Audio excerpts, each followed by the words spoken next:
5টা এম সবসময় কন্ট্রোলে রাখতে চেষ্টা করুন। মাউথ, মাইন্ড, মুড, ম্যানার্স, মানি।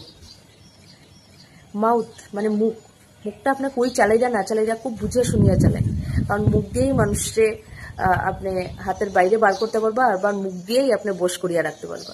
তো মুখটা খুব বুঝে শুনিয়া চালানো উচিত, এটার উপরে কন্ট্রোল রাখা উচিত। মাইন্ড, আপনি কিন্তু যা চিন্তা করবা আপনার সাথে ওইটাই হইব। সবসময় পজিটিভ থিঙ্কিং করুন, নেগেটিভ থিঙ্কিং করলে নেগেটিভ হইতে বাধ্য আপনার সাথে। 3 নম্বর মুড। দেখুন আজকালকার জমানার কেউ আপনার মুড ভালো করতে আইতো না, আপনার মুড আপনারই ভালো করতে লাগবে। তো নিজে ওইভাবে চলার চেষ্টা করুন, আপনার মুড ভালো করার লেগে কেউ এক্সট্রা করে কোনো সময় দিত না আপনার। ম্যানার্স এমন একটা জিনিস, এই ব্যবহারই কিন্তু আপনারা কইয়া দিব যে আপনার ব্যাকগ্রাউন্ড কেমন, আপনার ফ্যামিলি কালচার কেমন।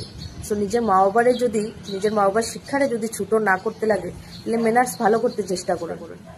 আর মানি, টাকা সবাই ইনকাম করে, ধরিয়া রাখতে পারে কয়জন।